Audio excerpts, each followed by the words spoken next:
Buenas noches. Doy la más cordial bienvenida a la sesión académica del capítulo juvenil de la Benemérita Sociedad de Geografía y Estadística del Estado de Jalisco, en donde tendremos la participación del maestro Jesús Ángel Álvarez Márquez, invitado de este capítulo, quien nos presentará la conferencia La industria del cuero, historia y actualidades.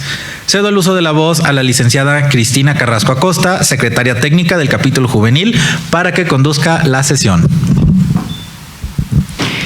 Muchas gracias. Esta noche contamos en esta solemne sesión académica con la presencia de la licenciada María del Pilar Sánchez Alfaro, expresidenta de esta benemérita institución y asesora del capítulo juvenil, del licenciado Daniel Alejandro Álvarez Márquez, coordinador del capítulo juvenil, del maestro Jesús Ángel Álvarez Márquez, conferencista, y también contamos con la presencia especial del licenciado Miguel Claudio Jiménez Vizcarra, expresidente de esta benemérita institución, y la de la voz, secretaria técnica del capítulo juvenil, Cristina Carrasco Acosta. Me complace también presentar al maestro Jesús Ángel Álvarez Márquez. Él es licenciado en Administración y Emprendimiento por el ITESO y es maestro en Informática Aplicada por la misma institución. Pertenece a la cuarta generación que trabaja en la empresa familiar Tenería Xochitl, misma que se especializa en curtidos vegetales, y gracias a esta experiencia ha dado conferencias y clases sobre el proceso del curtido del cuero en instituciones como el Centro Universitario de Arte, Arquitectura y Diseño, el Centro Universitario de Tonalá y la Universidad Autónoma de Guadalajara. Durante los años 2018 y 2019 coordinó talleres de talabartería junto con el maestro artesano Óscar Pedrosa y el Instituto Jalisciense de la Artesanía, con el objetivo de rescatar y mantener vivo este oficio. Le damos la más cordial bienvenida al maestro Jesús Ángel Álvarez Márquez. Muy buenas noches. Quiero agradecer la invitación a esta gran institución y bienvenidos. Principalmente quiero que observemos esta imagen. Aquí podemos ver, si me permites poquito, podemos extenderla de aquí para que la podamos apreciar mejor, ¿no? Muy bien, en la imagen que tenemos aquí enfrente es una pintura que está ahorita en León y fue elaborada por Jorge Barajas Álvarez. No es mi familiar, aunque tenemos el mismo apellido, pero aquí podemos tener una muestra de cómo eran las tenerías hace por lo menos 100 años, ¿no? Podemos ver a las personas que están utilizando pilas para poder hacer los procesos químicos o colgándolas de esta parte de su derecha, donde están colgando para secarlas, ¿no? Más adelante vamos a poder ver cómo es que este proceso ha ido cambiando, se ha ido tecnificando en algunos elementos y otros se han mantenido iguales durante todo este tiempo, ¿no? Como ya lo hicieron, mi nombre es Jesús Ángel Álvarez, pertenezco a una empresa familiar de ya cuarta generación dedicada a la industria de la tenería o la industria del cuero, y me complace poderles explicar un poco sobre este tema, ¿no? Vamos a hablar un poquito sobre los antecedentes de dónde viene el uso del cuero, y déjenme explicarles que esto trasciende un poquito más allá de nuestra especie incluso, porque hay registros que desde el Homo habilis ya podemos ver que esta especie empieza a separar de la carne de sus presas el cuero, ¿no? Simplemente lo separa, lo deja de utilizar, no se lo puede comer, como no lo puede roer, es una parte que no puede comerse, lo empiezan a retirar, ¿no?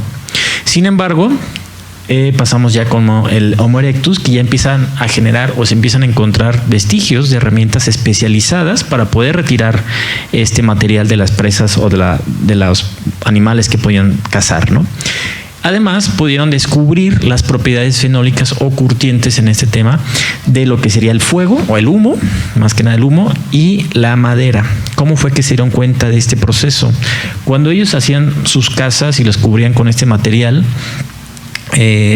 Podemos recordar que estas personas eran nómadas, entonces tenían un momento en un espacio, construían su casa, se retiraban, dejaban ahí el vestigio o algunos residuos, ¿no? Sin embargo, regresaban a ese lugar y se daban cuenta que las pieles que utilizaron para cubrir sus casas, había pieles que tenían contacto con la madera o se impregnaban con el humo. Después de que regresaban, encontraban que las pieles que habían dejado, las que tenían contacto con la madera o con el humo, se manchaban o quedaban como muy duras y todo el resto se podría. Entonces empezaron a descubrir que estos materiales, a la hora de que la madera se moja o se impregna la piel con el humo, podrían tener propiedades que podrían durar o hacer que la piel pudiera durar mucho más tiempo, ¿no? Empezaron a explorar estas propiedades y empezaron a hacer los primeros curtidos. Sin embargo, no podemos tener registros o no se han encontrado registros de un proceso de curtiembre hasta con los sumerios, que se encuentran libros religiosos en los que explica cómo se tiene que hacer el curtido de una piel para hacer un tambor religioso. O aquí tenemos una pintura rupestre,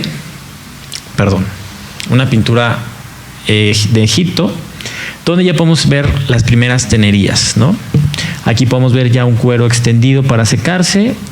Aquí tenemos a las personas que están descarnando, quitando el sebo por la parte interna del cuero, y las demás que están haciendo procesos de clavado del cuero. Aquí tenemos una olla donde están metiendo los cueros para hacer los procesos químicos del curtido, ¿no?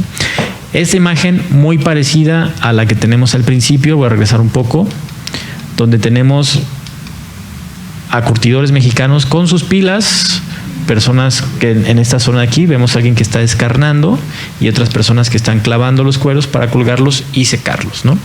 El proceso ha sido el mismo por miles y miles y miles de años, ¿no?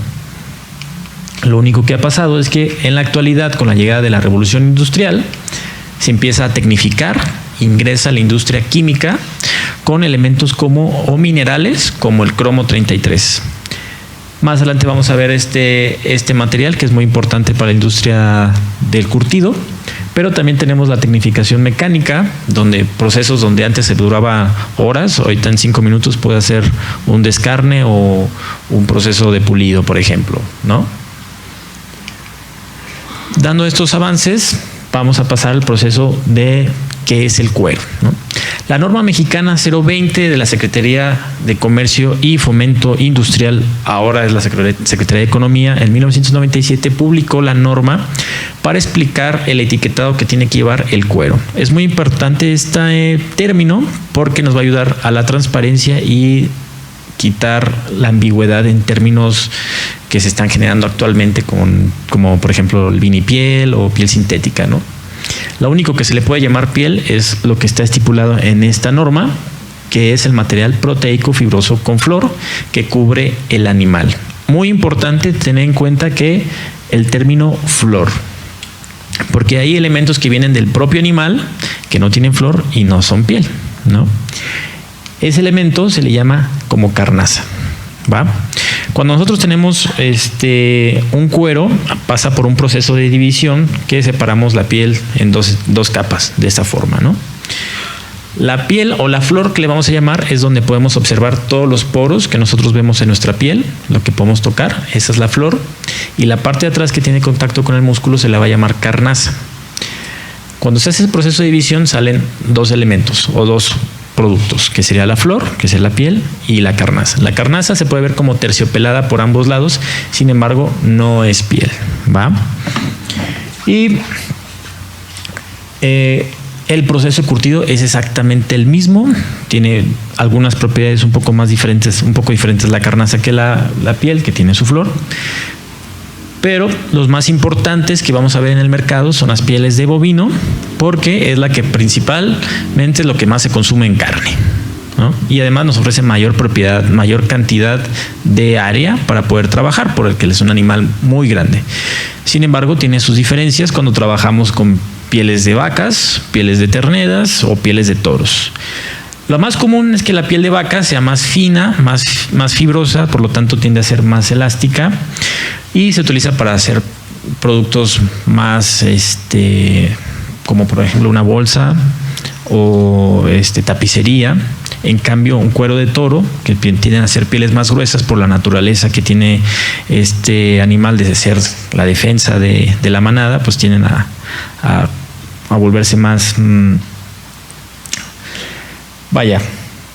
su piel se vuelve más gruesa porque si tienen que pelear con un enemigo o un depredador, tienden a ser más gruesos, ¿no? Y nosotros aprovechamos esas propiedades, por ejemplo, a la hora de hacer fajas, a hacer fajos que van a necesitar tener más resistencia al desgarre y ocupamos pieles un poco más gruesas, ¿no? O, por ejemplo, en el caso de los zapatos, a generar las suelas, curtir las suelas, ¿no? Vienen de este tipo de animales. ¿Cómo identificamos el poro? A diferencia de los otros animales que vamos a ver más adelante, este tiene, si lo tenemos que ver con microscopio para poder ver su estructura de la piel, bastante irregular, pero muy homogénea en sus generalidades. Vamos a verlo un poquito más adelante, la diferencia con el tema de la cabra, ¿no? La cabra es un animal un poquito más pequeño, sin embargo también se consume por su carne y su piel pues tiende a ser más delgada, más suavecita y se puede ver tanto en pergaminos como para poder utilizarlo en aplicaciones o forros de zapatos, ¿no? Sobre todo el exterior de zapatos de dama, que nos permite ser un poco más fino. Y el tema de su poro ya tiene una característica muy especial, que vienen agrupaciones de 3 folículos y 3 poritos en la parte inferior. ¿Sí lo podemos ver? ¿Va? Algunos vienen dispersos, pero la mayoría vienen agrupados. Estas son las pieles de cabra. Y luego tenemos el cerdo, que es uno de los animales que más se aprovecha de su consumo. Además de su carne, se aprovecha su piel también para la industria alimenticia, pero lo podemos aprovechar nosotros sobre todo para el uso de plantillas, ¿no? ¿Por qué? El cerdo tiene la característica, bueno, adelantándome un poco, tiene también agrupaciones. La diferencia es que este viene con formas de triángulos a la hora de identificar los poros de este animal, y podemos ver muchas arrugas alrededor, ¿no? Sin embargo, la característica más importante de la piel de cerdo, y por lo que se utiliza mucho en plantillas de zapatos, es por la transpirabilidad que permite este tipo de pieles, ya que su poro puede atravesar todo el grosor de su piel, ¿no? Entonces nos permite que se pueda aplicar plantillas en los zapatos y puedan ser más frescas que en otros tipos de pieles, ¿no? Hay muchos tipos de pieles, sin embargo hay que tener mucho cuidado que las pieles que no sean de animales de consumo de carne tengan que venir con un certificado que fueron creados para dicho fin. Es muy raro. En México, en la última conferencia que hubo en Expo Ampic, casi toda la piel, por ejemplo, de cocodrilo está siendo exportada, ¿no? Hasta ahorita no se ha visto que haya aquí alguien que que tenga el certificado, o por lo menos ahorita no tengo ese dato, pero sí es importante que si se van a consumir pieles que sean de animales exóticos, se tengan un certificado de que vienen de alguna UMA, por ejemplo. Todo lo demás, el caballo, las ovejas, ya en temas de venado y reptiles, sí tienen que venir de UMAs, y se puso un tiempo muy de moda el curtido de pescados, ¿no? Sobre todo de especies que no son endémicas, para darle algún provecho. Hay que tomar en cuenta a la hora de comprar piel, o a la hora que quieran comprar productos de piel, porque la pregunta más básica es de cómo me identifico que es un producto de piel, ¿no? Bueno, pues yo les puedo recomendar que se fijen en esa parte, que todas las venas, cicatrices o fallas que se puedan ver en la piel marcan una autenticidad o una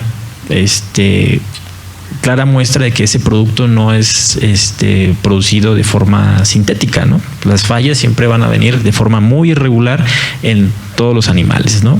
Si nosotros, por ejemplo, que vivimos de forma muy cómoda, vamos a dormir en nuestra cama, tenemos colchas y todavía tenemos cicatrices en nuestras pieles, los animales que aunque puedan dormir en establos o en el cerro, pues pueden tener sus cicatrices, ¿no?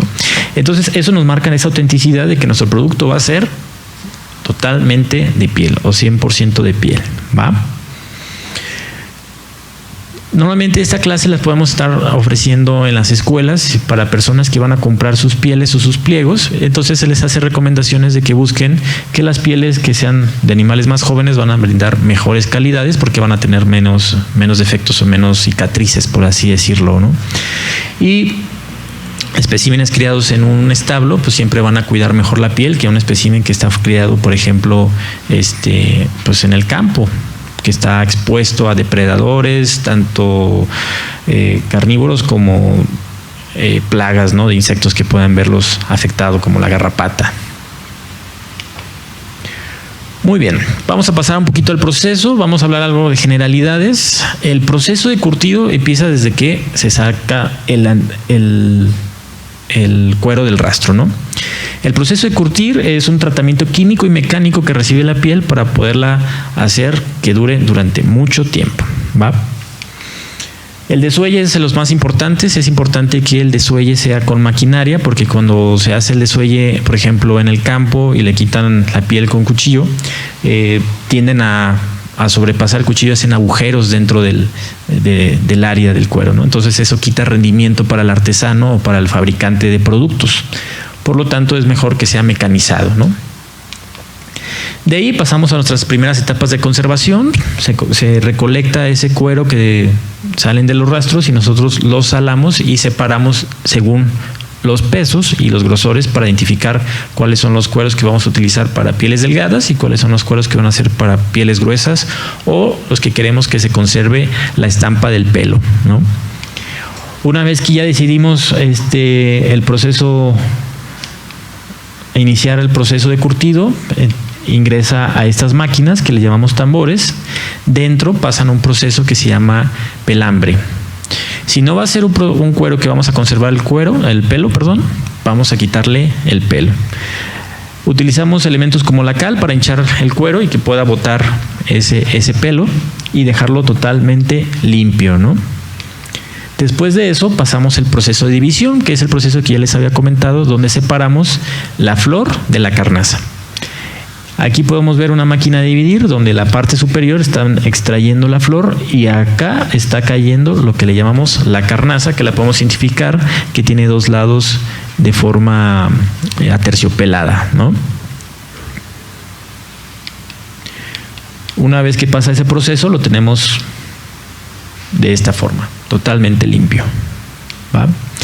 Ahí ya está preparado para ingresar al proceso de curtido. Antes pasa si me disculpan, si podemos ver el cuero de forma transversal, aquí vamos a ver cuál es la acción de esta máquina, ¿no? Esta máquina va a pasar una navaja por esta parte de aquí. Vamos a quitar parte de lo que queda un poco del descarne y vamos a quitar parte del quórum o de las fibras que sería la carnaza. Aquí nosotros decidimos de qué grosor va a quedar el cuero de forma preliminar. Entonces, según el grosor que queramos, si queremos un cuero delgado, vamos a pasar la navaja más pegada a la flor o a la epidermis, ¿no? Si queremos un cuero grueso, vamos a pasar las navajas un poco más hacia abajo, hacia la parte de la grasa, ¿no? Ya que tenemos nuestro cuero dividido, que se llama ese proceso de división, vamos a elegir qué tipo de curtido. Dos tipos de curtido básicos: curtido al cromo y curtido al vegetal. ¿Cuáles son las ventajas? La ventaja es que el curtido al cromo es bastante efectivo o eficiente, sería la palabra correcta, porque podemos decir que un cuero en cromo lo podemos curtir en una semana, completamente desde cero a ya tenerlo en nuestros aparadores. Y un curtido vegetal tarda un poquito más de tiempo. ¿Por qué se le llama curtido vegetal? Porque utilizamos harinas de madera o mimosas, quebrachos o, como se puede decir, taninos, los mismos que se pueden ver en el vino o en otras cosas que vienen de la madera, ¿no? ¿Cómo lo identificamos? En estas etapas iniciales, por el color. El cromo nos va a dejar un color azul en el cuero curtido y el vegetal nos va a dejar un color como más beigecito, ¿va? Ya que están secos los cueros en cromo, quedan así de color blanco. Y cuando están curtidos en vegetal, se les puede ver de este color. Como el típico cuero de baqueta o la típica chancla o huarache de baqueta, este es el material que utilizamos para ese tipo de productos, ¿no? Aquí solamente está curtido, simplemente hay que todavía aplicarle propiedades al cuero según el cliente o las necesidades que vaya a tener el cliente o la línea, ¿no? Antes de pasar otra vez a la zona de ribera o a los tambores, más bien a los tambores, pasa por otro proceso de rectificación del grosor que se le conoce como raspado o igualación. Aquí podemos ver esta máquina, que como lo dije es una máquina de igualar. Lo que va a hacer es raspar el cuero por la zona de la carnaza para igualar el grosor lo mejor posible en toda el área del cuero. Porque la histología de la piel pues es muy diferente cuando está en el lomo que cuando está en las lonjas de la vaca, ¿no? En las lonjas de la vaca tiende a ser muy bofa, pero en el lomo son muy gruesas o muy compactas esas fibras. Entonces genera diferentes grosores alrededor de la pieza. Esta máquina nos va a ayudar a que se iguale ese grosor lo más posible, ¿no? Una vez que ya pasamos el proceso de raspado, ya pasamos al proceso del engrase. En el proceso del engrase ya podemos aplicar propiedades en función de los aceites, ya sea minerales, de origen animal o vegetal, para poder darle suavidad o dureza al cuero, ¿no? También en este proceso aplicamos color, que se le llama el teñido. El teñido nos va a ayudar a que el color que le queramos aplicar a la piel pueda atravesar de forma transversal. O sea, nosotros podemos cortar esta pieza de piel y vamos a ver el color en los alrededores, ¿no? ¿En qué nos sirve? Por ejemplo, en un zapato. Si nosotros teñimos un zapato, una piel que va para un zapato de color negro, a la hora que se raspe ese zapato se puede quitar la pintura superficial, pero en las fibras internas siempre vamos a mantener el color negro, ¿no? Es la importancia del teñido, si el cliente así lo decide. Y utilizamos otra vez este tipo de máquinas, los tambores. Es un proceso bastante húmedo, por lo tanto, una vez que salen de los tambores pasan por una máquina de desvenar. ¿Qué hace esta máquina? El cuero, al estar mojado, si nosotros lo secáramos, va a tender a encogerse. Entonces van a hacer todas las arrugas y se puede quedar como de una forma muy rígida. Esta máquina nos va a ayudar a que todas las arrugas naturales que tiene el cuero las podamos extender lo más posible para poder generar mayor área y que no nos queden irregularidades en el cuero que nos vayan a afectar a la hora de hacer nuestras piezas ya en la fabricación, ¿no?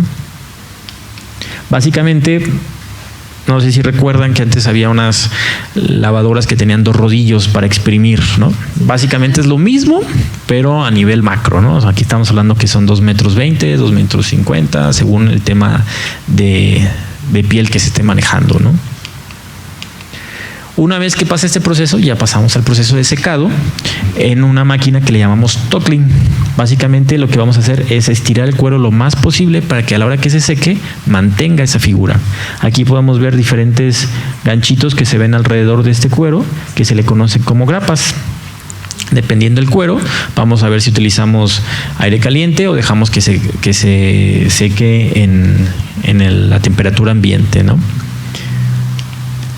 Aquí, una vez que sale de esta máquina, el cuero ya puede ser utilizable, ya lo podemos empezar a trabajar. Ya el artesano puede decir, ¿sabes qué? Yo voy a dar el terminado final, o le puede decir a la tenería, ¿sabes qué? Quiero que me des un acabado graso, o quiero que le apliques anilina, o quiero que le apliques pigmento, ¿no?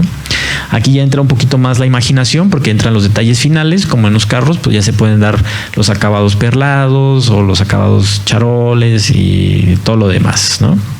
Y hay infinidad de acabados, ¿no? Hay 2 básicos que se le explica a los muchachos de la escuela de diseño que pueden identificar, que es el acabado con anilinas y el acabado con pigmento, ¿no? El acabado con anilina nos va a permitir poder apreciar la naturalidad del cuero porque no cubre ninguna imperfección. Sin embargo, un acabado en pigmento lo que va a hacer es como el esmalte en las uñas de las mujeres, pues pasas la pintura y ya no se ve la naturalidad de esa uña, ¿no? Es lo mismo, si nosotros si tenemos una piel que está bastante dañada por cicatrices, aplicamos pigmento para darle uniformidad a al color en toda esa piel.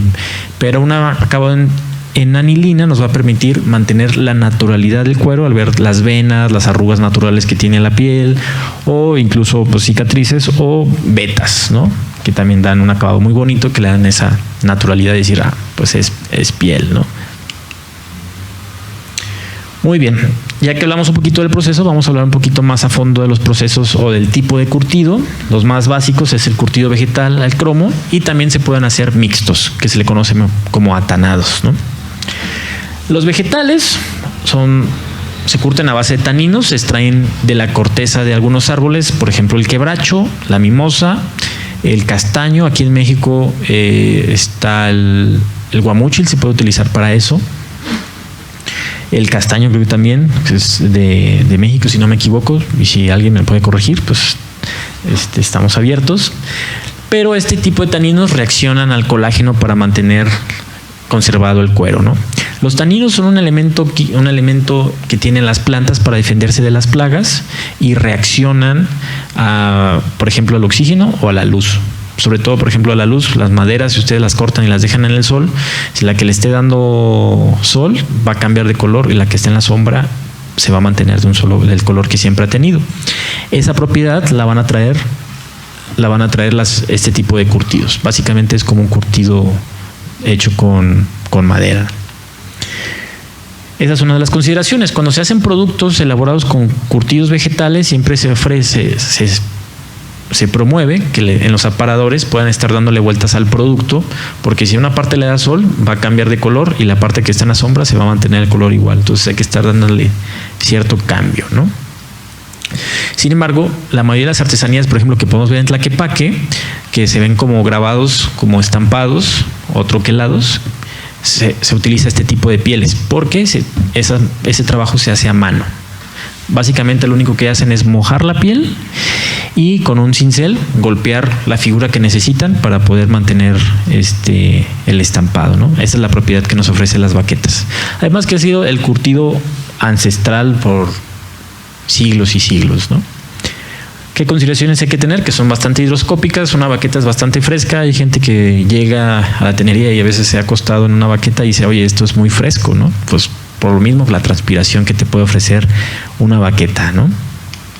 Sin embargo, si tú la dejas cerca de una humedad donde haya salitre, este material lo va a jalar, ¿no? Por sus propiedades hidroscópicas. ¿Qué líneas de productos ustedes van a encontrar en las peleterías al respecto de este tipo de material? Lo más básico es la baqueta. También tenemos el sillero. ¿Cuál es la diferencia? Los silleros vienen a ser más compactos. De aquí viene el curtido de suela que se utiliza para los zapatos, porque se tiende a buscar que esa piel sea lo más compacta posible para que pueda aguantar el desgaste que lleva una suela, ¿no? Que no es poco. Y luego vienen los curtidos al cromo. En el cromo tenemos más variedad porque el cromo nos permite tener más propiedades en el cuero, a diferencia que el curtido en vegetal. Es fácil de conseguir este material y además ofrece mucha eficiencia. Como les había comentado, un curtido en cromo podemos tardar 15 días o una semana en curtir contra un curtido vegetal que puede tardar hasta un mes, solamente en el proceso de curtido, ¿no? ¿Qué consideraciones se tienen con el curtido del cromo? A diferencia del curtido vegetal, el cromo sí necesita tener mucho calor y mucha presión para poder hacer los patrones o los estampados, pero también el cromo tiene mejor resistencia al desgarre que la baqueta. No significa que el curtido vegetal no lo tenga, simplemente tiene mejores propiedades en este sentido.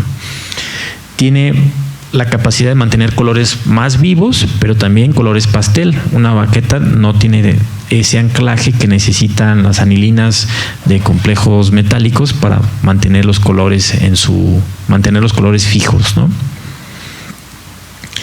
Y lo más importante, a no le afecta la luz. Puede estar en la luz y no va a cambiar de color como sería el curtido vegetal, ¿no?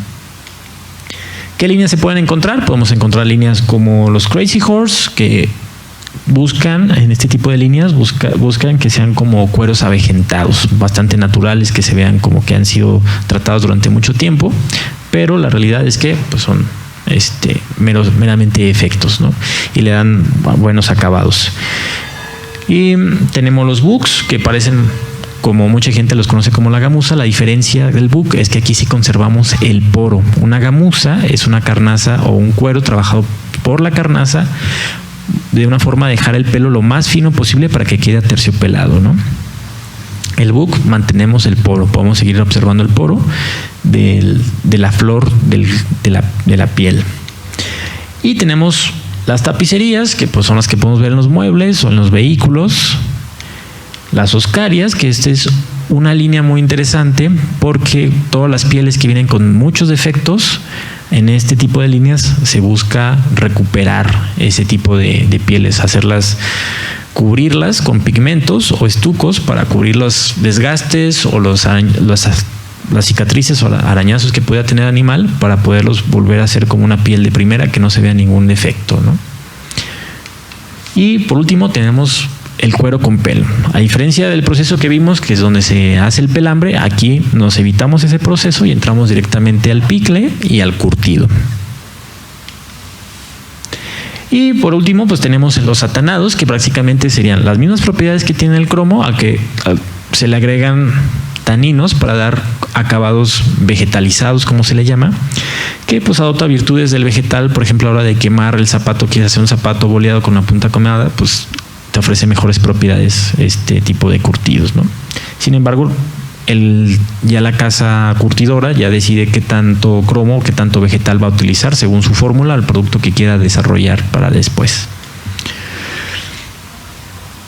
A la hora de vender, se hacen diferentes formas del cuero. Lo más común es que se manejen los lados, porque tenemos aquí vemos un cuero completo y tenemos un cuello, una falda que tiene una pata delantera, una pata trasera y el crupón. La parte del crupón es la parte más interesante para la hora de la producción, porque ahí tenemos la mayor área posible de trabajo. A la hora que nos empezamos a trabajar en las faldas, pues ya tenemos propiedades que nos benefician tanto al trabajo, porque la piel ya es más bofa, hay más arrugas, o todas las arrugas que se generan alrededor del cuero se empiezan a ir hacia la falda, ¿no? Entonces lo más valioso del cuero tiende a ser el crupón y por lo tanto en el mercado tiende a ser más caro. Lo más comercial es encontrar telados, que serían medias vacas, ¿no? Aquí tenemos la cabeza, pata delantera, pata trasera, una panza y medio crupón. Y puedes aprovechar lo que tú quieras de toda esta área. ¿Por qué pasa eso? Porque como en la madera tenemos fibras que tienen una orientación, ¿no?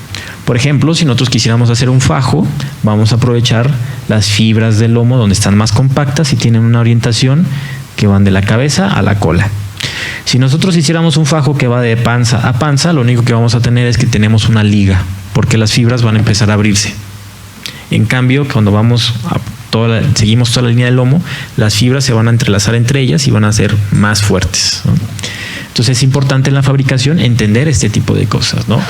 A diferencia que en el plástico, pues nomás tienes un pliegue cuadrado y nomás te dedicas a cortar. A la hora que quieres cortar un cuero, pues tienes que identificar cuáles son las fibras de la zona que estás cortando y si el producto que tú estás haciendo va a poder ser aplicable para la zona que estás cortando, ¿no? ¿Cómo se vende un cuero? Se vende por su área, ¿no? Normalmente se vende por piezas, por ejemplo en los cueros de pelo, o por decímetro cuadrado.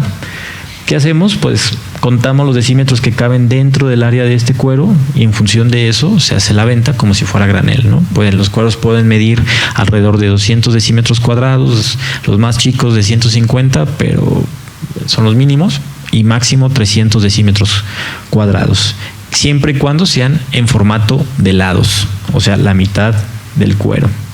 Si ya hablamos de cueros enteros, que queremos toda la extensión de la vaca, ya nos extendemos hasta 400 decímetros, hasta 600 en promedio, de una vaca, ¿no?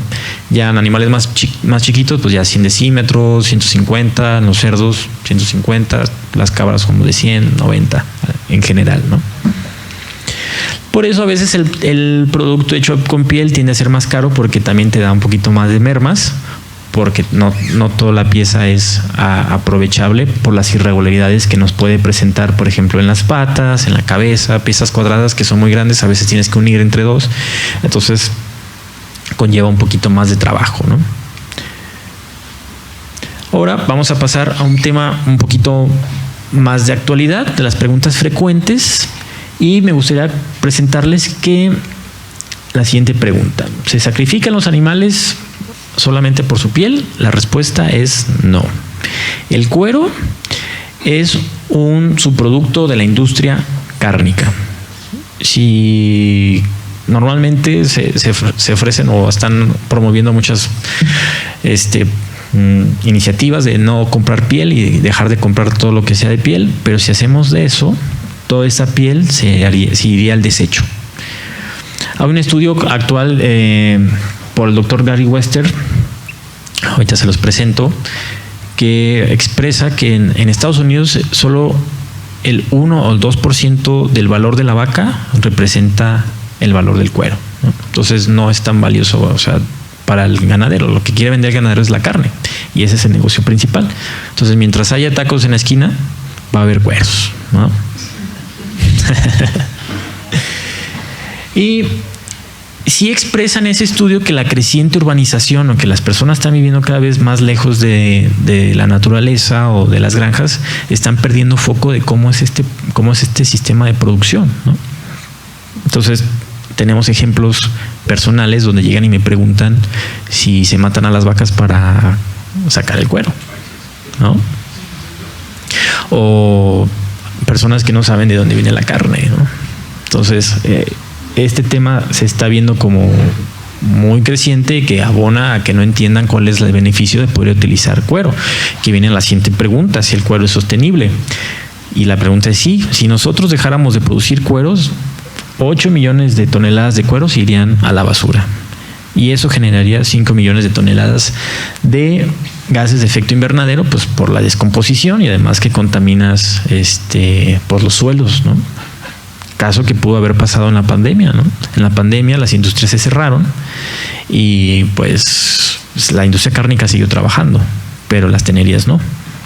Entonces, en Argentina, en Brasil, pues estaban buscando dónde poner el cuero. Algunos los exportaron y otros lamentablemente lo tuvieron que desechar, ¿no? Entonces, sí es importante que la industria del cuero siga trabajando. Claro que es muy importante que estas industrias, y actualmente se están trabajando, es en el manejo del agua. Separación de residuos, separación de sólidos, reutilización de la misma agua que se puede utilizar en las tenerías para poder conservar el segundo recurso más importante de la tenería, que es el agua. Si no tenemos agua, no hay tenería. Entonces también tenemos que cuidar mucho esa parte, ¿no?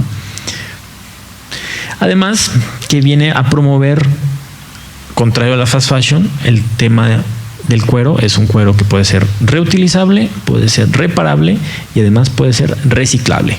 Si nosotros echamos un cuero ya curtido, lo enterramos, pues en 10, 50 años ya desaparece y no deja microplásticos como otros productos que buscan ser biodegradables, pero seguimos teniendo el problema de los microplásticos, ya sea en el mar o en los vertederos, ¿no? El cuero no tiene ese problema. Y por último, el tema del cuero vegano. El tema del cuero vegano está muy de moda en la actualidad, pero la realidad es que solo es un término mercadológico que promueve la confusión entre los clientes, ¿no? Todo lo que tenga que ver con cuero vegano, cuero a base de plantas, cuero a base de hongos, cuero a base de lo que ustedes quieran, no es cuero. ¿Por qué? Porque no viene del órgano más grande del ser vivo, que es la piel. Si no tiene propiedades proteicas, no se puede definir como un cuero. Ya lo vimos al principio. Incluso puede venir del animal, pero si no tiene flor, tampoco se le puede llamar cuero. En muchos productos usan carnazas que les ponen un estuco como en la pared y les graban un poro y se vende como piel. Y en realidad es una carnaza, ¿no? Entonces, les traje aquí la norma mexicana de la Secretaría de Comercio, perdón. ¿Crees que lo podemos extender? Y ahí mismo estipula claramente, es en esta parte de aquí. Ajá. Que para los materiales plásticos, sintéticos y textiles, tal cual se les tiene que poner en el etiquetado de cualquier producto de su elaboración, tiene que tener ese nombre, ¿no? Es piel sintética, tal cual. Claro que vienen a promover un producto sustituto del cuero por las personas que no están de acuerdo con la industria, ¿no? Es un producto sustituto y están atendiendo ese mercado. Sin embargo, es importante que el etiquetado esté bien claro de que no es piel y no se le puede llamar como tal piel. Si acaso es un sustituto de la piel. ¿Correcto? Y bueno, esto sería todo para esta noche. Quiero presentarles algunas de las fuentes en donde yo me baso para dar esta presentación. Muy interesante que tengan la oportunidad de poder revisar este compendio de artículos donde nos expresan la historia del cuero, cómo se curte y incluso hasta de herramientas y evolución de las herramientas que se han tenido en esta industria, ¿no? Viene del Museo del Cuero en Inglaterra. Aquí viene el estudio que les comentaba de la urbanización, que están haciendo que de repente la gente empieza a perder foco sobre este tema de la industria cárnica, ¿no? Aquí del Dr. Gary Wester del Leather and Hide Council of America. ¿Qué les recomiendo? Que puedan revisar estas páginas en Facebook, porque constantemente están generando actualidades o noticias de actualidad sobre la industria del cuero, sobre todo Real Leather en Leather Naturally. Son de las newsletters que te están constantemente actualizando de cómo está la industria del cuero, especialmente Leather Naturally, que empieza a hacer encuestas o estudios.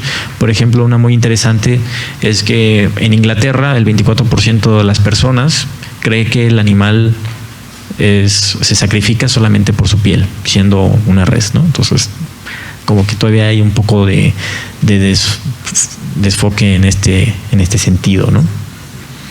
Y también tenemos Leather Working Group, que busca sobre todo certificar a las tenerías para que sean sustentables en sus procesos, ¿no? Que es muy importante ahorita, que la mayor parte de la tecnología que se está desarrollando en términos de tenería es para hacer sostenible. Ya tenemos tenerías en Europa que tienen casi el 0% de residuos, ¿no? Muchos de los residuos o subproductos que salen de la tenería pueden ser reciclables. Por ejemplo, del descarne, pues se hacen harinas de carne para las croquetas, de la división y los despalmes, pues salen los huesos para los perros que están como en nudos. Ese tipo de productos también salen de muchos subproductos que se generan de la tenería, ¿no? Y me queda nada más que agradecerles a nombre de Tenería Xochitl, la institución de mi familia, esta oportunidad de poder venir a explicarles un poco sobre esta industria. Espero les haya sido de su agrado o les haya permitido abrir un poco más el panorama sobre el tema de la piel, ¿no? Espero que a la hora que vayan a comprar sus productos ya puedan decir, bueno, esta piel está curtida en curtido vegetal, ¿no? O es piel de vaca, ¿no? Y pues muchas gracias. Agradecemos mucho al maestro Jesús Ángel Álvarez Márquez por esta importante información y esperamos que sepamos diferenciar después de esta conferencia los productos de piel o no. Pero para eso tenemos un espacio para preguntas y comentarios. No sé si alguien quisiera participar, hacer alguna pregunta en específico.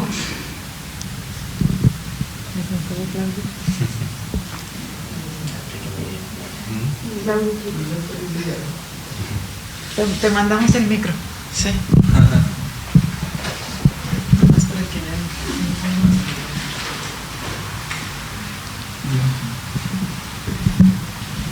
La pregunta sería, ¿cuándo nos invitan a su tenería? Porque a mí se me hace muy interesante todo el proceso ya de vista física. Sí, sí, es que yo siempre he usado zapatos de piel y con baqueta y es una maravilla, sí. Y han desaparecido muchísimo, o sea, ahora todos son de plástico y porque se ven, no sé, tal vez piensa la gente que son bonitos, pero o tenis, que creo que yo no puedo con el tenis, nunca he podido, sí. No puedo, no se me da. Entonces, lo felicito, la explicación fue muy clara, sí, y ojalá nos inviten a su negocio.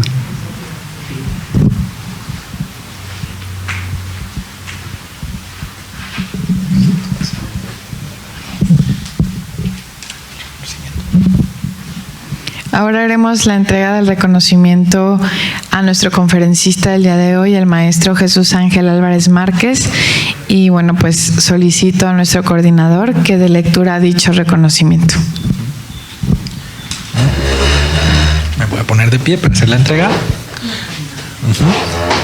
Bueno, la Benemérita Sociedad de Geografía y Estadística del Estado de Jalisco AC, institución científica y cultural instalada el 27 de septiembre de 1864, otorga el presente reconocimiento al maestro Jesús Ángel Álvarez Márquez por su participación como ponente en las actividades organizadas por esta institución con la conferencia La Industria del Cuero, Historia y Actualidades, misma que se llevó a cabo en las instalaciones de nuestra casa sede, cumpliendo así con el objetivo fundamental de esta benemérita institución, que desde su fundación ha sido el estudio y la divulgación de la ciencia y la cultura.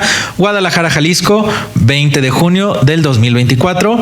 Firma la licenciada María del Pilar Sánchez Alfaro, nuestra asesora, la licenciada Cristina Patricia Carrasco Acosta, secretaria técnica, y el de la voz, licenciado Daniel Alejandro Álvarez Márquez, coordinador. Felicidades.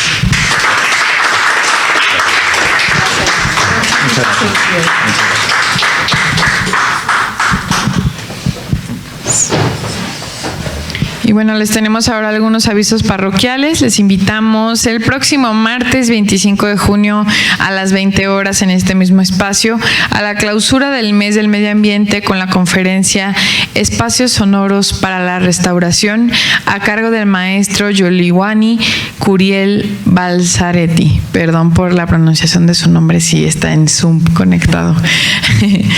Y bueno, pues nada, agradecerles muchísimo por su presencia. También obviamente a nuestro conferencista por acompañarnos el día de hoy. Aprendimos mucho todas y todos, y pues al término de esta sesión les invitamos al convivio que tenemos preparado para seguir compartiendo con nuestro conferencista, y en este momento también solicito a nuestra asesora realice el cierre de esta sesión. Muchas gracias. Pues antes de clausurar, nuevamente darte una felicitación, Jesús. Verdaderamente nos hiciste un recorrido muy ilustrador, de una manera muy agradable. Creo que a todos nos quedó muy claro algo de un producto que usamos tanto, o que hemos usado por lo menos alguna vez en nuestra vida, y que desconocíamos toda esta parte, ¿no? Esa industria tan completa, que lleva un proceso a través de la historia. Y pues realmente te repito, felicitarte por haberlo hecho de esa manera tan clara, tan agradable y tan accesible para todos. Creo que ahora ya nos vamos a sentir así como que súper conocedores, ¿no? A partir de ahora. Vamos a llegar revisando etiquetas y tal. Yo muchas de las preguntas se las estaba haciendo a Rex, ahí que lo tenía a un ladito, aprovechando que estaba ahí. Y por ejemplo, le pregunté, entre otras cosas, a ver, cuando compramos, por decir, unos zapatos, nos tiene ahí un sellito que dice piel sintética, y le preguntaba a Daniel Alejandro, que es más conocido como Rex, a ver, ¿y eso es correcto? Y me dice, no, es un error. O sea, debe de decir cualquier otra cosa menos piel. Sintética sí debe de decir, pero piel no, ¿no? Eso me aclarabas. Entonces, bueno, aprendimos todas estas cosas que son tan útiles para nuestro conocimiento, nuestra cultura general. Muchas gracias. Gracias a todos quienes nos acompañan en esta casa sede y a quienes nos siguen a través de las redes sociales. Y siendo las 8:50 de la noche, doy por clausurada esta sesión académica. Buenas noches, muchas gracias.